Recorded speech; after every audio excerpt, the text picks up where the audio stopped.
स्वर्गीय गौतम ताम्राकार यो विषय यो घटनाक्रममा चाहिँ जीवनी मको छाएर आज जीव विचारे छिपिन्छ दक्षिण ठो घटनाक्रम सिउजी ठो घटनाक्रम नुगा ठो राज्य एकदमै अन्याय ठुके सिधा आए झिटो पाउनु भयो ठुके आज छुजुलले राबिरे जुन मनुन स्याट ओ श्याम यस्तो 1 लाख रुपैयाँ धरोटी टोट्यो अवस्था ख खास अहिले झिसँग चाहिँ तो 1 लाख रुपैयाँ टोटिदै मको ढया मुद्दा भने नुगा पुनरावेदन अदालतमा चाहिँ उइट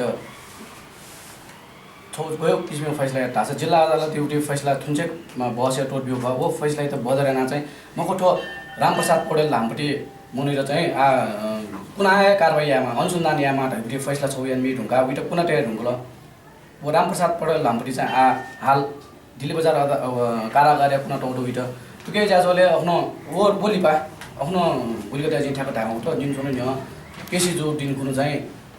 हान थो काठमाडौँ जिल्ला अदालतमा छुट्या छौ आदेश जारी आउनु थाहा छ ठुके ठो ठो केस चाहिँ दक्षमध्ये अन्याय त सहयोग यामपट्टि पोस्टमार्टम रिपोर्ट गलत दिएको पट्टि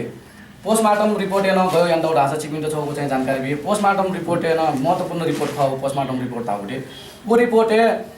गौतम ताम्राकार त 1 महिना नि भयो शान्ति ढुङ्ला गते थाहा छ भदौ 7 गते घटना जो तर सिउ डेटे हो के श्रावण 7 गते डेका टौटो डेट वो पोस्टमार्टम रिपोर्ट अहिले वो जुल अनवय हान गौतम ताम्राकार एउटी चाहिँ घटनास्थले मृत्यु जो ख वो कोर्स गाडी थन छ से कोए गप से कोए लिउन किचे नाइगा मुटे त जाउ यो भन्ठार तर वो पोस्टमार्टम रिपोर्ट चाहिँ हान छिने हिजमे जो सिउड्या रिपोर्ट देका तल वो डेगोमा मुनो चाहिँ डाक्टर सुदासा हान मणि महर्जन नाम पटे सोइटिस मणि महर्जन जे हान सक नारा यो मणि महर्जन डाक्टर अहिले वो डाक्टर त चाहिँ काठमाडौँ जिल्ला अदालतमा उइट झिकै आउटे आदेश बिउदु आतको केस चाहिँ ठन्डको ठ्याउँदो वो डाक्टर वो चाहिँ म भने आदेश चाहिँ बि ढुङ्गल